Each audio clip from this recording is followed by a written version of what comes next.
solemnly swear I, John Fitzgerald Kennedy, do solemnly swear that you will faithfully execute the office of President of the United States that I will faithfully execute the office of President of the United States and will, to the best of your ability, to the best of my ability, preserve, protect, and defend the Constitution of the United States. Preserve, protect, and defend the Constitution of the United States. So help you God. So help me God.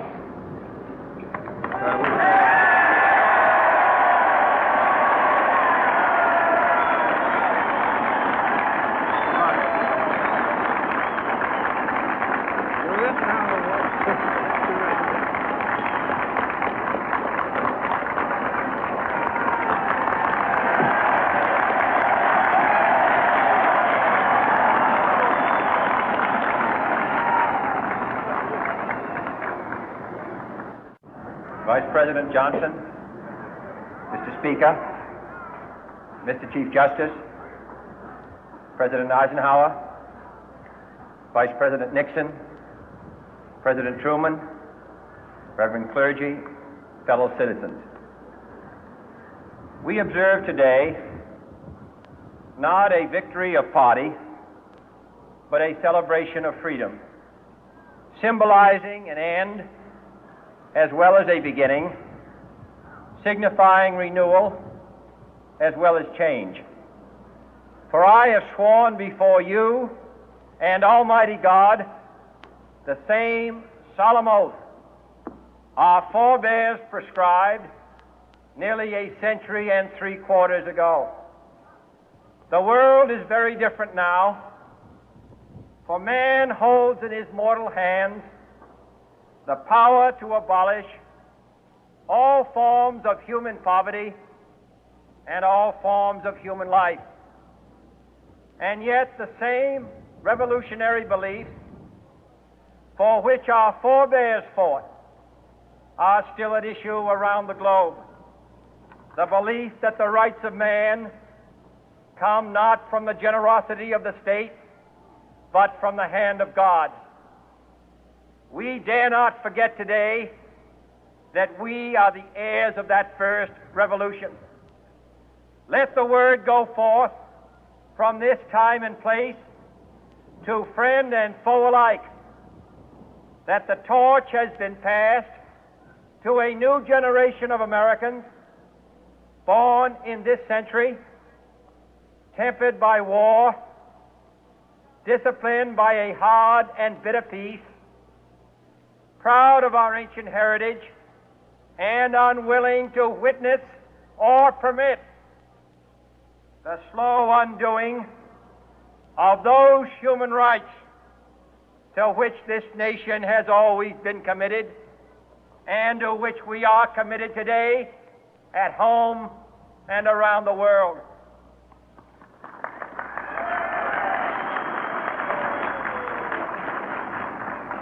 Let every nation know, whether it wishes us well or ill, that we shall pay any price, bear any burden, meet any hardship, support any friend, oppose any foe to assure the survival and the success of liberty.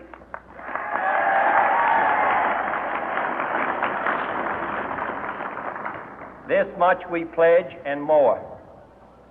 To those old allies whose cultural and spiritual origins we share, we pledge the loyalty of faithful friends. United, there is little we cannot do in a host of cooperative ventures.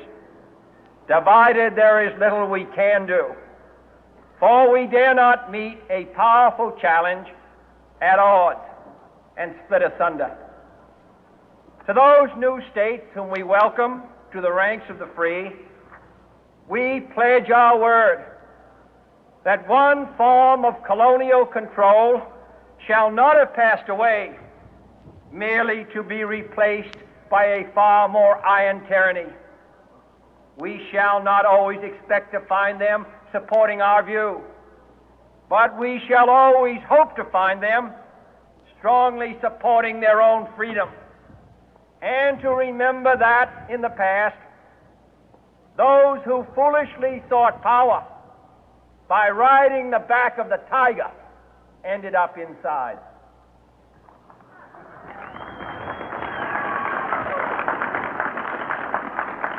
To those people in the huts and villages of half the globe struggling to break the bonds of mass misery, we pledge our best efforts to help them help themselves for whatever period is required, not because the communists may be doing it, not because we seek their votes, but because it is right. If a free society cannot help the many who are poor, it cannot save the few who are rich.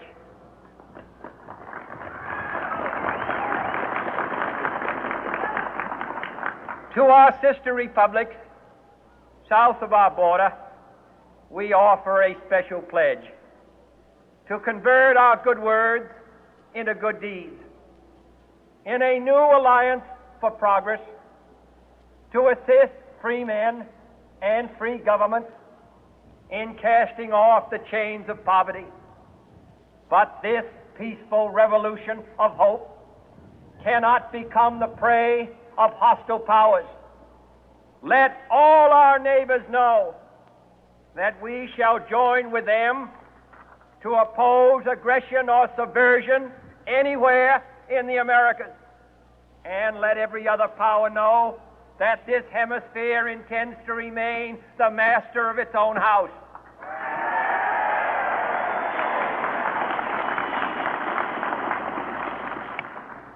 To that World Assembly of Sovereign States, the United Nations, our last best hope, in an age where the instruments of war have far outpaced the instruments of peace, we renew our pledge of support to prevent it from becoming merely a forum for invective, to strengthen its shield of the new and the weak, and to enlarge the area in which its writ may run.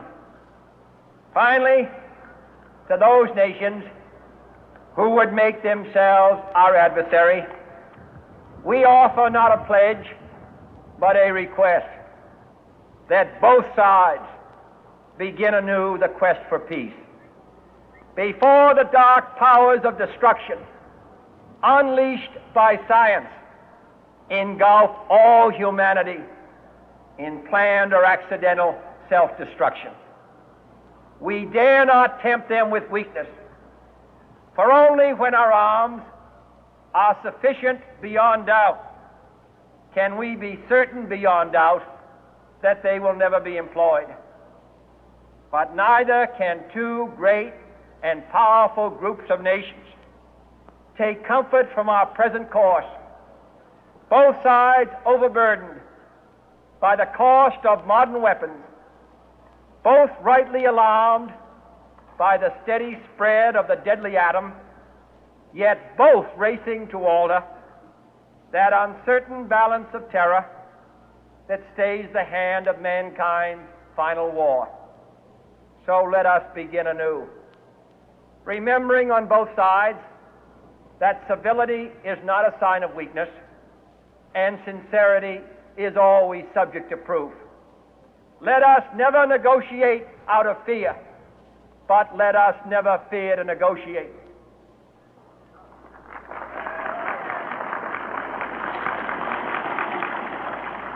Let both sides explore what problems unite us, instead of belaboring those problems which divide us. Let both sides, for the first time, formulate serious and precise proposals for the inspection and control of arms, and bring the absolute power to destroy other nations under the absolute control of all nations.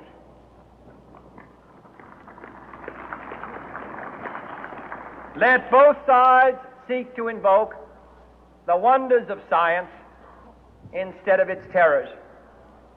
Together, let us explore the stars, conquer the deserts, eradicate disease, tap the ocean depth, and encourage the arts and commerce. Let both sides unite to heed in all corners of the earth the command of Isaiah to undo the heavy burden and let the oppressed go free. And if a beachhead of cooperation may push back the jungle of suspicion, let both sides join in creating a new endeavor, not a new balance of power, but a new world of law, where the strong are just and the weak secure and the peace preserved. All this will not be finished in the first 100 days, nor will it be finished in the first 1,000 days, nor in the life of this administration, nor even perhaps in our lifetime on this planet. But let us begin.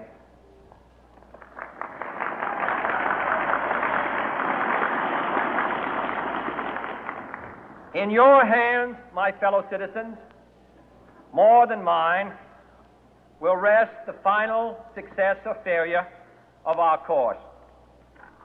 Since this country was founded, each generation of Americans has been summoned to give testimony to its national loyalty. The graves of young Americans who answered the call to service surround the globe. Now the trumpet summons us again, not as a call to bear arms, though arms we need, not as a call to battle, though in battle we are, but a call to bear the burden of a long twilight struggle, year in and year out, rejoicing in hope, patient in tribulation, a struggle against the common enemies of man, tyranny, poverty, disease, and war itself. Can we forge against these enemies a grand and global alliance, north and south, east and west, that can assure a more fruitful life for all mankind? Will you join in that historic effort?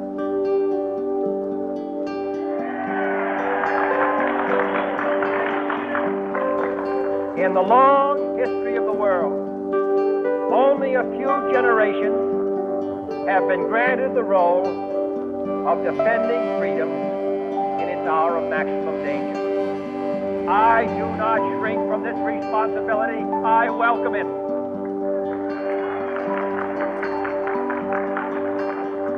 I do not believe that any of us would exchange places with any other people or any other generation.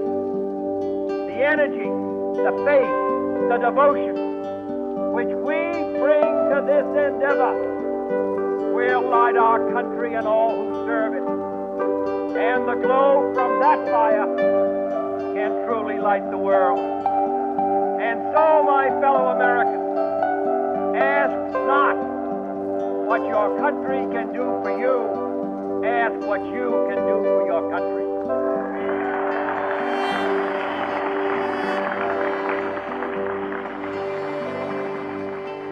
My fellow citizens of the world, ask not what America will do for you, but what together we can do for the freedom of man.